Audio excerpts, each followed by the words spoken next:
اعوذ باللہ من الشیطان الرجیم بسم اللہ الرحمن الرحیم اللہم صلی علی سیدنا محمد معدن الجود والکرم وآلہ وسلم۔ سامعین و ناظرین اکرام، السلام علیکم ورحمۃ اللہ وبرکاتہ۔ آج کا ہمارا موضوع یہ ہے کہ ہم کسی کو دین میں رہنما کیوں بنائیں۔ دیکھیں، دین میں رہنمائی کی آپ کو ضرورت ہے ہی نہیں، کیونکہ آپ تو طالب دنیا ہیں اور دین کی ہمیں کوئی ضرورت ہی محسوس نہیں ہوتی، تو آپ کو رہنمائی کی بالکل ہی ضرورت نہیں ہے۔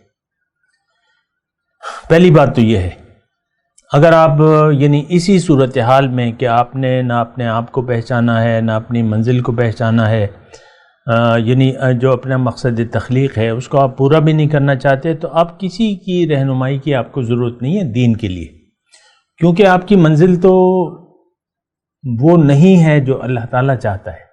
آپ نے تو ایک خود ساختہ منزل بنا لی ہے اور وہ باطل ہے کہ دنیا کو آپ نے اپنی منزل بنا لیا ہے، تو اس صورت میں تو دین میں کسی رہنمائی کی آپ کو ضرورت ہے ہی نہیں۔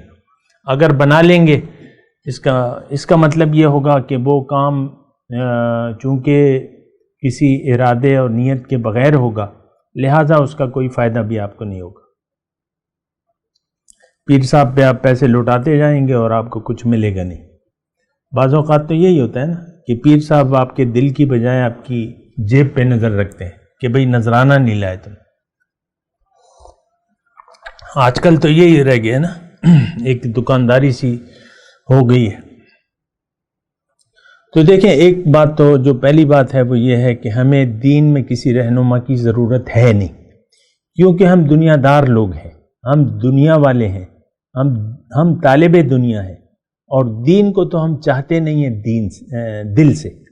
دل سے کسی دین کے طالب ہیں نہیں ہم۔ آپ کو طلب ہی نہیں ہے دین کی، تو پھر آپ کو رہنما کی بھی ضرورت نہیں ہوتی۔ لیکن رہنما کی ضرورت ان لوگوں کو ہوتی ہے کہ جو سوچ سمجھ سے زندگی گزارنا چاہتے ہیں۔ لعلکم تعقلون، لعلکم تفقہون کے الفاظ ہیں قرآن میں، تاکہ تم عقل سے کام لو، تاکہ تم سوچو۔ اگر سوچ سمجھ سے آپ کام نہیں لیں گے تو اس کا ایک واضح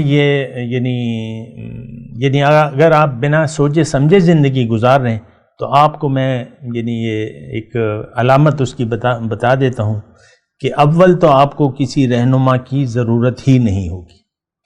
پھر اگر رہنما آپ متعین کر بھی لیں تو آپ اس کے تقاضے پھر پورے کر بھی نہیں سکتے، کیونکہ رہنما کا تو رہنمائی پھر قبول کرنی ہوتی ہے نا۔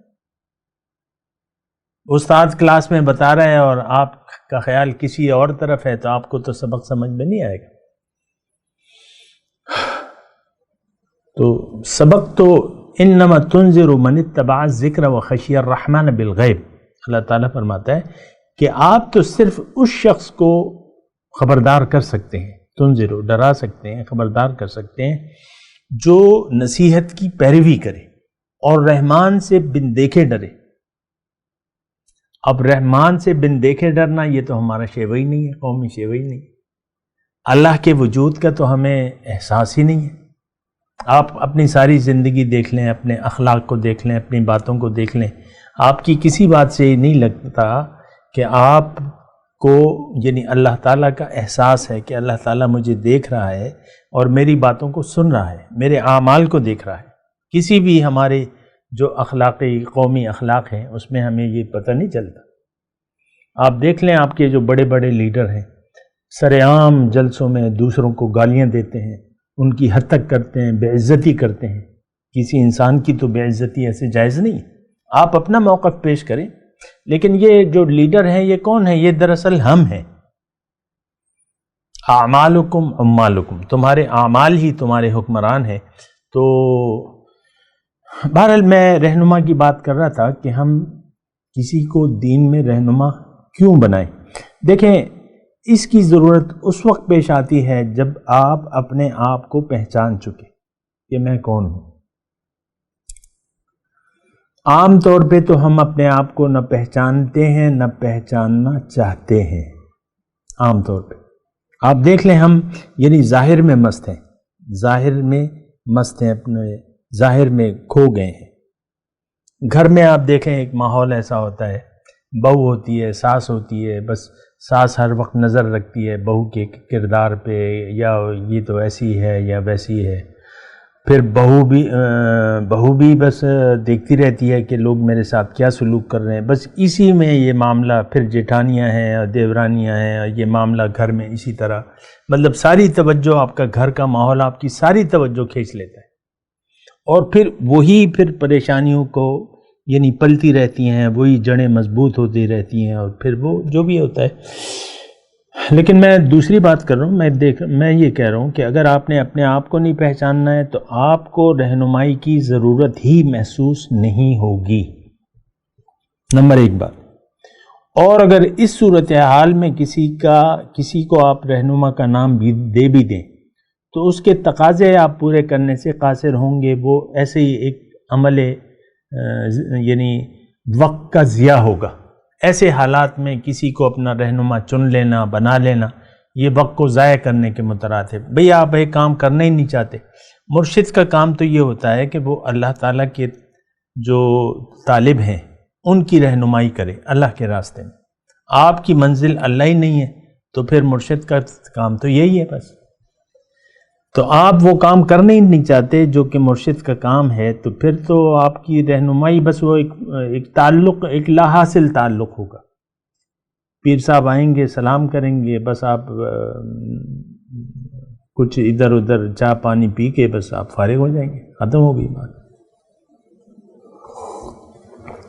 تو بہرحال دیکھیں، رہنما جو ہے وہ تو انتہائی ضروری ہے. انسان کو اللہ تعالیٰ نے یعنی رہنمائی کا محتاج بنایا ہے، یہ بات نوٹ کر لیں. انسان کو اللہ تعالیٰ نے، باقی مخلوقات کو اللہ تعالیٰ نے وَأَعْطَى كُلَّ شَيْءٍ خَلْقَهُ ثُمَّ هَدَى، باقی مخلوقات کے بارے میں اللہ تعالیٰ نے فرمایا أَعْطَى كُلَّ شَيْءٍ خَلْقَهُ ثُمَّ هَدَى، ہر چیز کو میں نے اس کی ظاہری تخلیق برابر کی ہے اور پھر اس کو اس کے کام کی ہدایت بھی کر دی ہے. اب انہیں کسی رہنمائی کی ضرورت نہیں ہے. شہد کی مکھی کو پتہ ہے میں نے کرنا کیا ہے اور کیسے کرنا ہے، پتہ ہے نہیں، زیادہ ذہن پہ زور ڈالنے کی ضرورت نہیں ہے. شہد کی مکھی کو پتہ ہے کہ میں کیوں ہوں اور میں نے کرنا کیا ہے، سو کرتی ہے اپنا کام. انسان ایسی مخلوق ہے کہ اس کو بیرونی رہنمائی کی ضرورت ہے. یعنی انسان کی فطرت میں اللہ تعالیٰ نے جبر نہیں رکھا ہے. یعنی اس کا ایک سوال یہ بھی ہوتا ہے نا کہ آخر کیوں دیگر مخلوقات کی طرح ہمیں یہ اللہ تعالیٰ نے فطری طور پہ ہدایت نہیں دی ہے.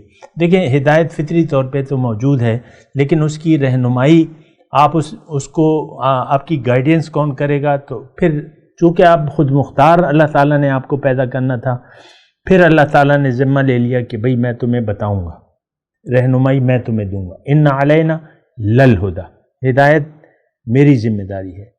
پھر اما یاتینکم منی ہدی فمن تبع ہدایا فلا خوف علیہم ولا هم یحزنون.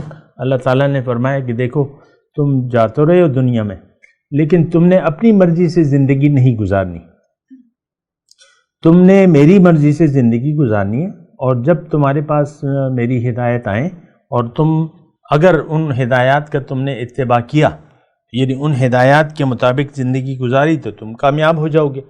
تو انسان کو رہنمائی کی ضرورت اس وقت میں پڑے گی جب کہ یہ خالص اللہ کا ارادہ کر لے، آخرت کی کامیابی کو اپنا مد نظر بنا لے یا ترجیح دے دے، دنیا کی کامیابی پر آخرت کی کامیابی کو فوقیت دے دے کہ دنیا میری جیسے بھی گزرتی ہے گزر جائے لیکن آخرت میری خراب نہ ہو. تو اس کو اب رہنمائی کی ضرورت ہے. اس کے لیے اللہ تعالیٰ نے رہنمائی کے لیے پھر اللہ تعالیٰ نے اپنی کتاب اور اپنے رسول کا بندوبست کیا ہے. کتاب میں وہ لکھا ہے جو ہم نے کرنا ہے، کرنے کا طریقہ ہمیں رسول نے بتایا ہے. تو رسول ہمارے رہنما ہیں اور کتاب ہماری رہنمائی کرتی ہے. اور یعنی عملی طور پہ، یعنی رسول کا یہ ہے کہ آپ کو عملی طور پہ پریکٹس کر کے ایک پریکٹیکل آپ کو بتائے کہ یہ طریقہ کار ہے. تو اس طریقہ کار کے مطابق، رسول کے طریقہ کار کے مطابق اگر کوئی زندگی گزارے گا تو وہ کامیاب ہو جائے گا. وَلَكُمْ فِي رَسُولِ اللَّهِ أُسْوَةٌ حَسَنَةٌ لِمَنْ كَانَ يَرْجُو اللَّهَ وَالْيَوْمَ الْآخِرَ وَذَكَرَ اللَّهَ كَثِيرًا۔ اے اللہ کے طالبو، تمہارے لیے رسول کی زندگی میں ایک بہترین نمونہ موجود ہے، کس کے لیے؟ جو اللہ کا طلبگار ہو، لمن کان یرجو اللہ، جو اللہ سے ملاقات کا امیدوار ہو، اس کے لیے رسول کی جو زندگی ہے اس میں ہدایت موجود ہے۔ بات کرتے ہیں ایک وقفے کے بعد۔ آخر دعوانا ان الحمدللہ رب العالمین۔ مولایا صلی وسلم دائما ابدا على حبیبک خیر الخلق كلهم۔